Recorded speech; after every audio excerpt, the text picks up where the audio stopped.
chapter 3 now. So just a little bit of the background that we've been talking about. We've been comparing and contrasting the energies. We've been comparing, I should say, the concepts of miracles and challenges and the reward for mitzvos with the idea of miracles.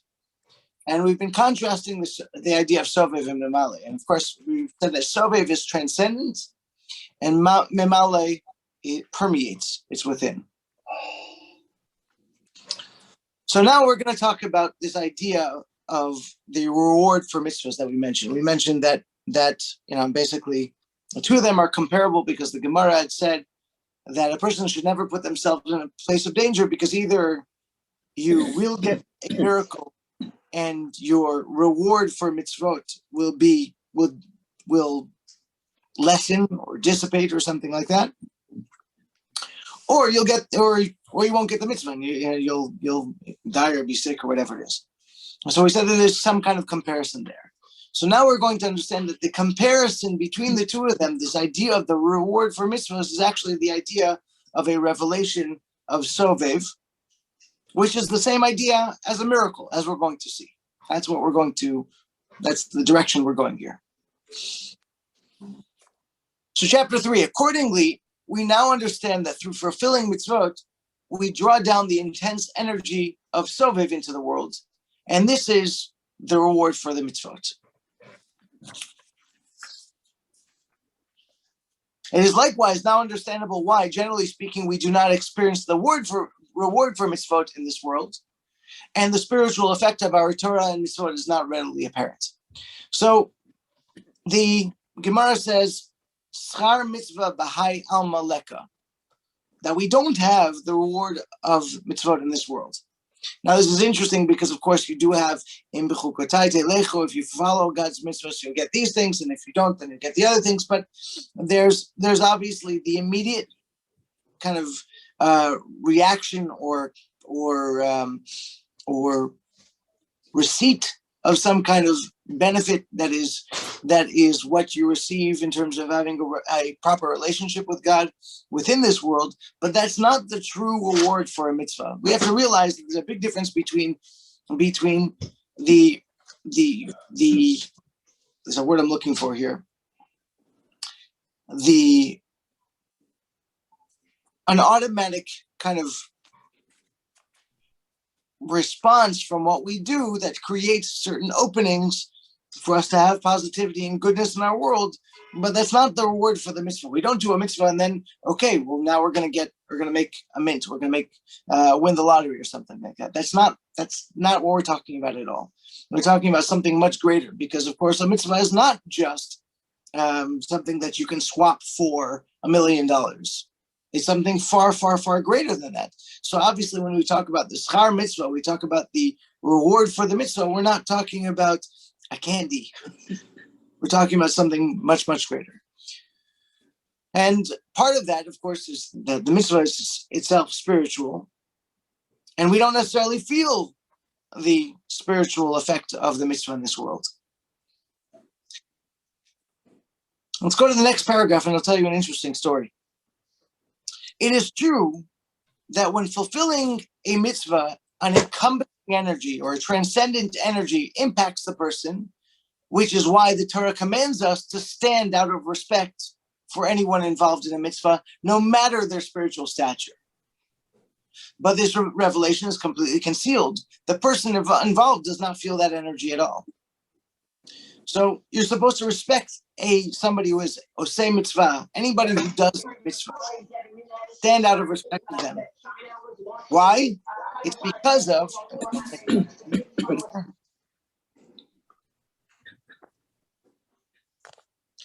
the reason why is because of this transcendent energy, the energy of Sovev, that has impacted the person.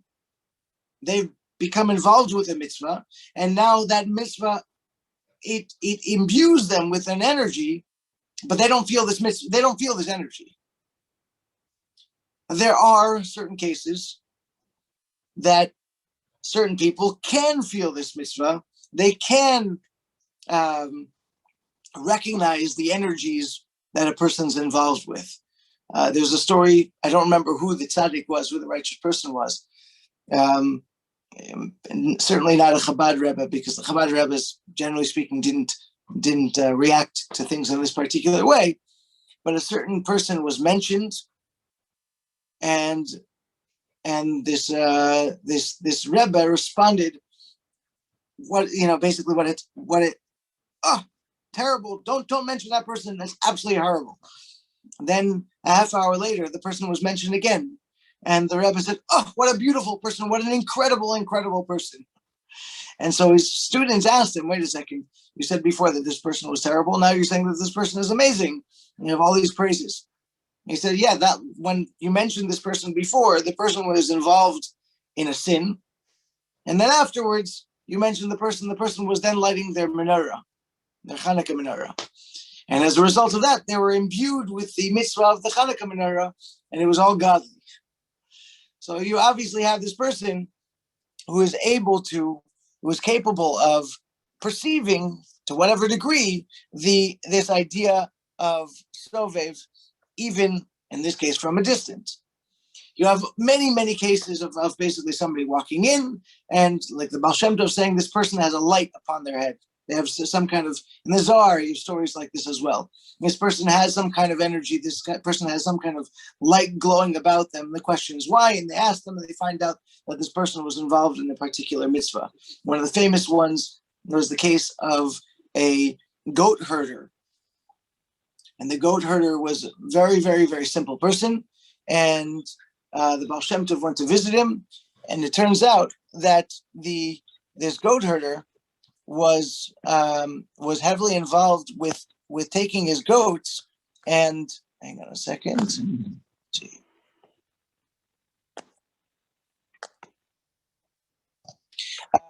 Taking his goats and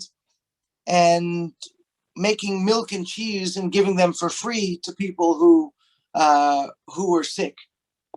And as a result of his just incredible efforts to be able to take care of other people who were sick, even though he was a very simple person, an unlearned person, the Baal Shem Tov saw this in him without even knowing at the time what exactly was going on. He just saw this energy about this person, this poor, simple person, and was able to recognize that, and then afterwards took the person and taught them, all sorts of secrets of Torah, and gave the person a whole new lease on life as a result of the incredible mitzvahs that they were doing. So the fact is that the spiritual impact of what we do shows on who we are. At a certain point, there were guys who were, bachrim, Chabad boys, who used to be afraid of looking at the Rebbe.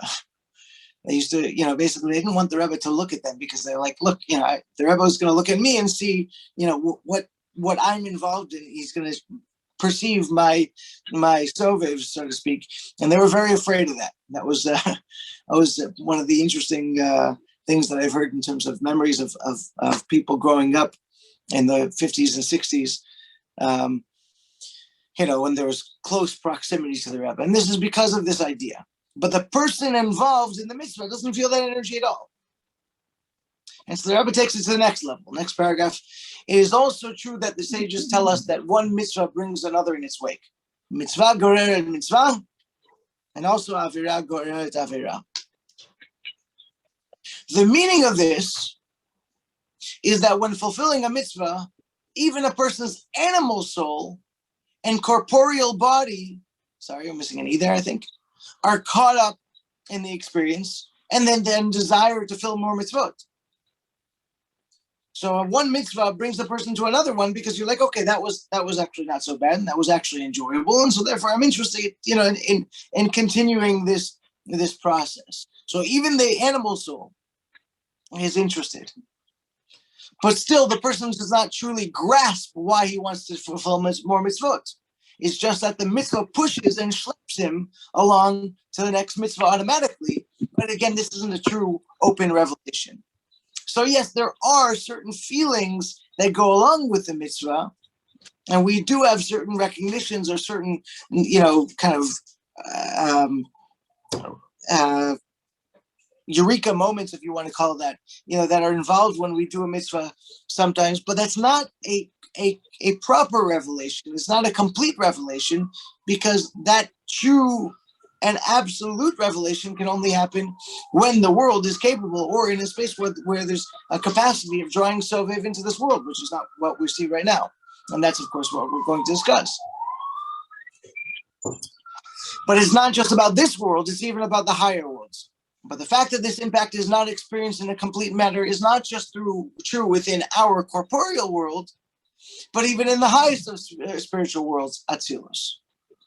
It's for that reason that the impact of mitzvot in that dimension is described as being packed in a box, munach bikupsa.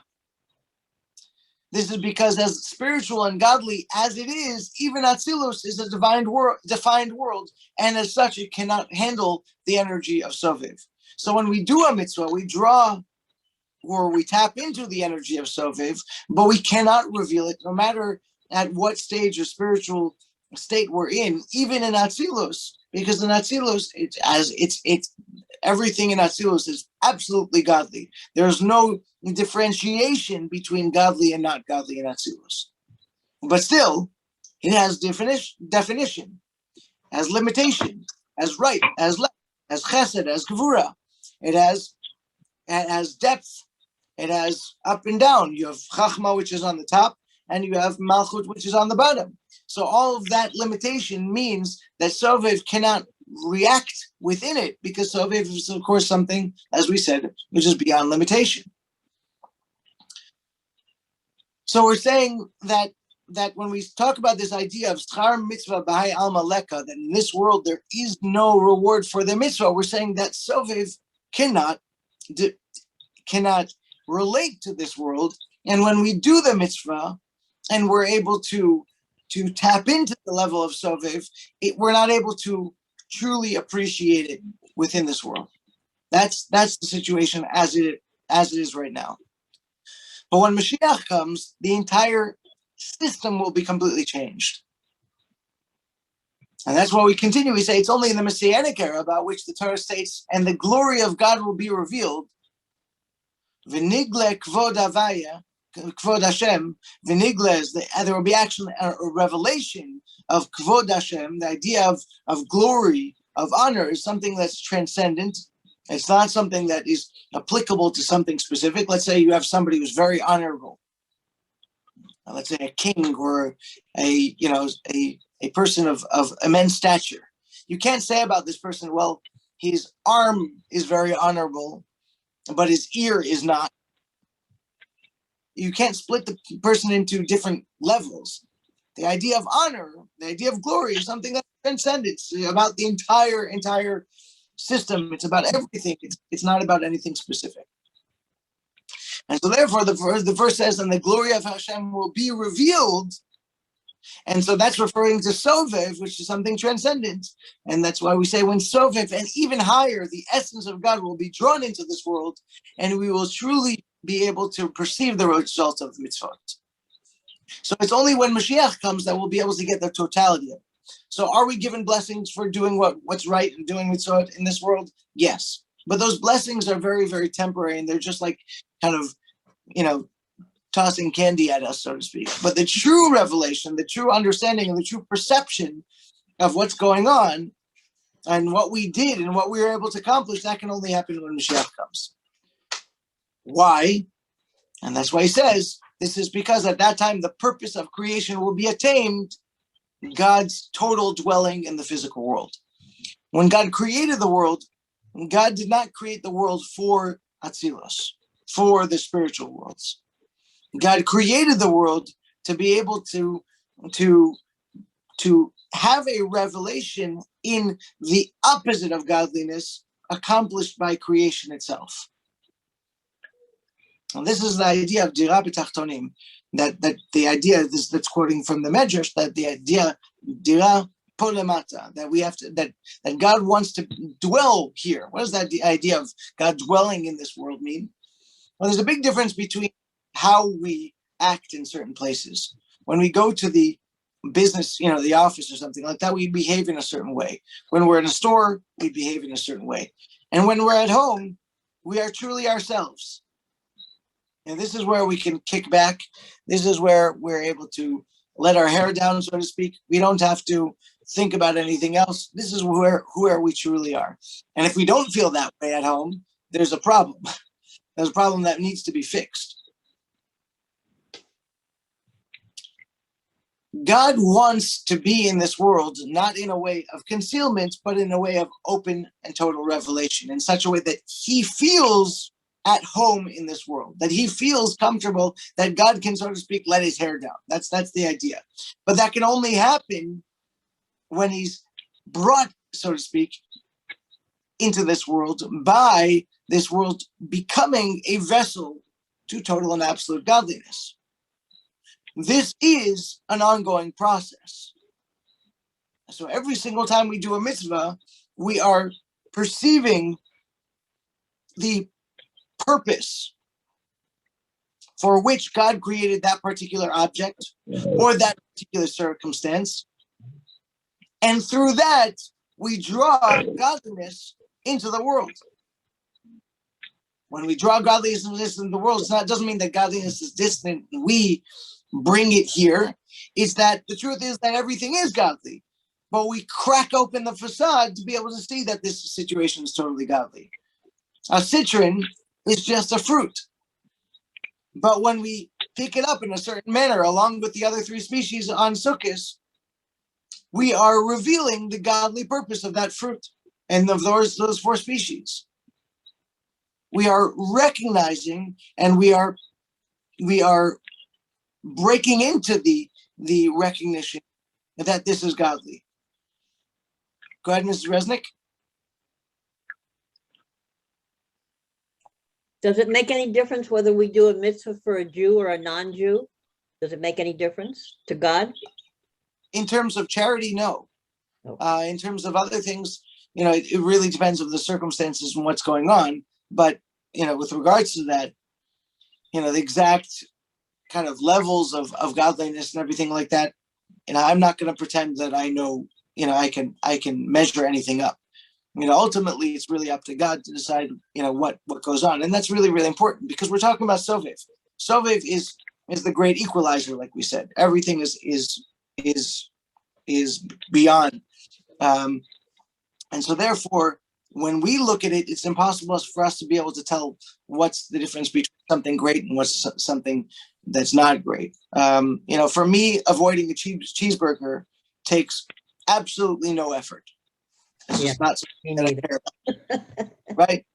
It's not my thing. But for somebody who did grow up with cheeseburgers and this is their absolute favorite food, and they find out about kosher, and now they avoid cheeseburgers, even if tomorrow they eat one, but if today they avoid it, that's something very great.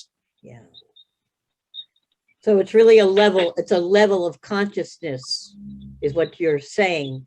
If I know that person needs help, whether he be a Jew or not, and I try and assist that person.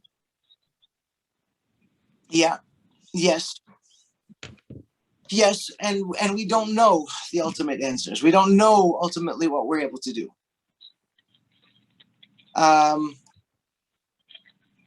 We're only given insight into what happens sometimes in this world, and sometimes we don't find out.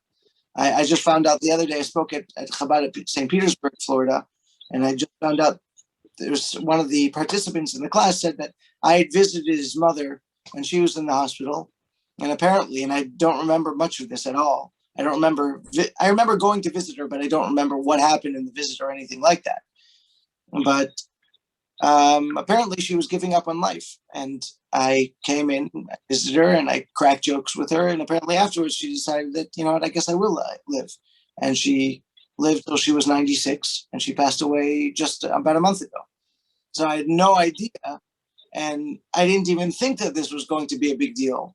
I didn't, it certainly in terms of, my day and the things that were, big in my own mind or anything like that, I didn't even consider it to be something important, but obviously it was very important for her and it was very important for her son.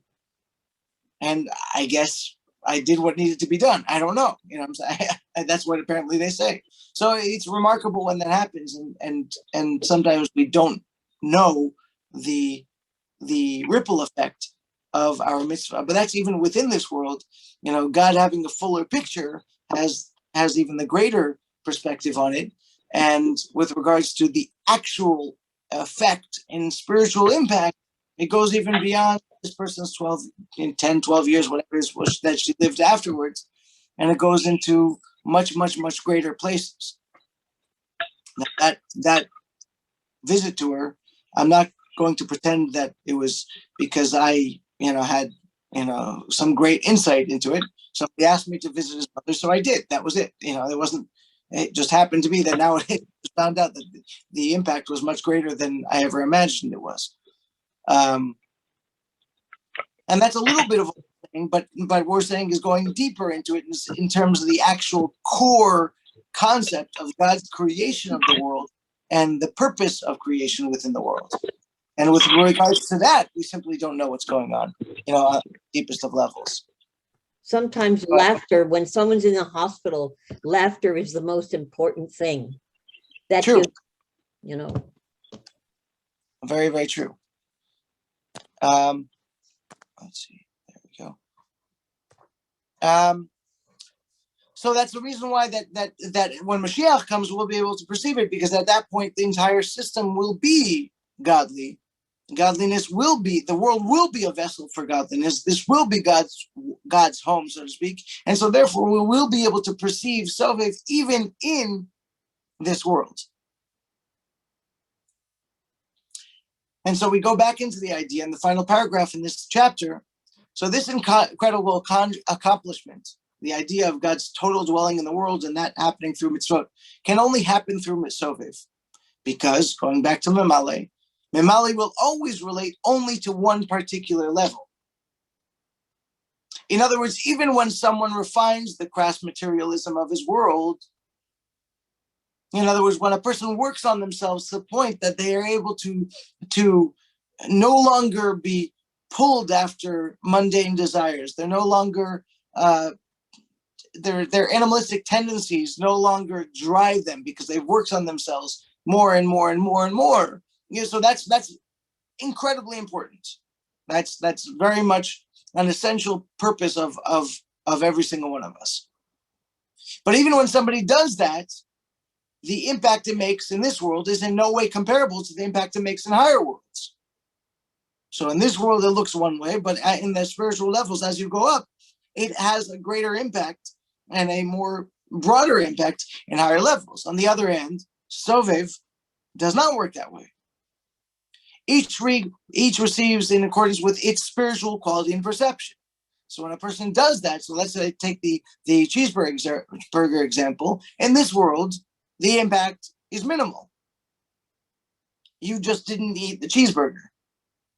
But in the higher worlds, because of the spiritual quality of eating kosher versus non-kosher, and the spiritual quality of refusing your animal soul something that it wants to do that is inappropriate.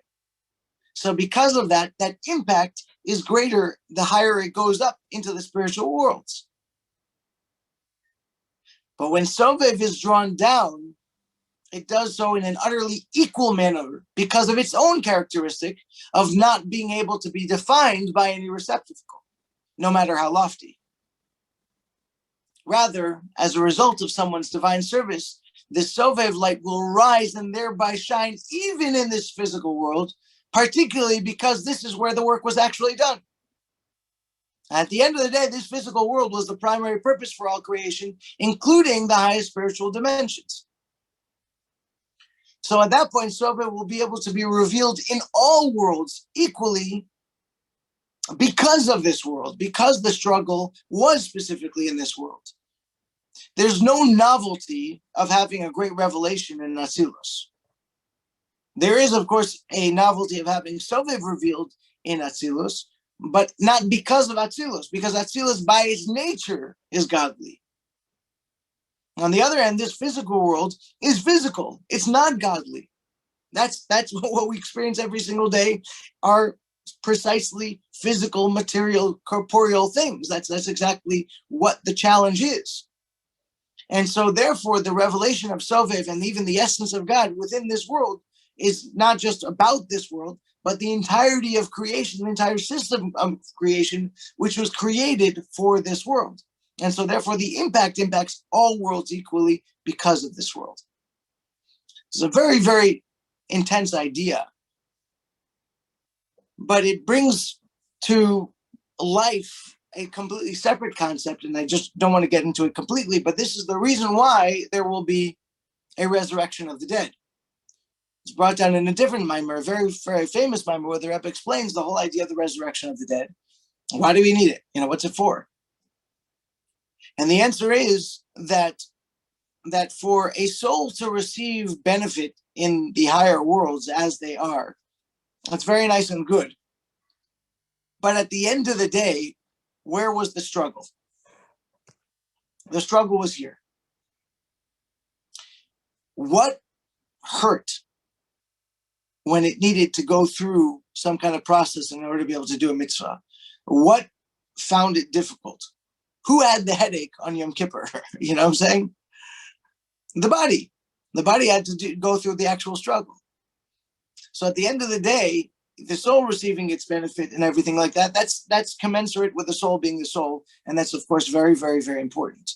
But the body as well needs to receive its, so to speak, reward. In other words, its revelation of what happens. And so therefore, the resurrection of the dead is to be able to complete the system so that the body, which was that which really struggled with everything in the first place, should be able to truly perceive what goes on and what happened, what was the reaction of everything that it struggled with and all of its mitzvot and all of the Torah that it studied over the years, not just the soul. And that's a remarkable idea. And again, that concept needs to be unpacked much more because, of course, there's a whole mimer on it, but it's very much related to what we're saying over here with regards to the concept of that the reward of the mitzvot can only happen when Mashiach comes, because at that point, the world will be capable of being a vessel for the transcendent energy. And this will, of course, impact all worlds equally. The totality of how that works and what that looks like is obviously something that, we can speak about conceptually, but we can't truly perceive it right now at this point. So next week we'll continue with chapter 4 and introduce an even deeper idea, which will be that for chapter 5. But if we have any questions, I'll be happy to take them now.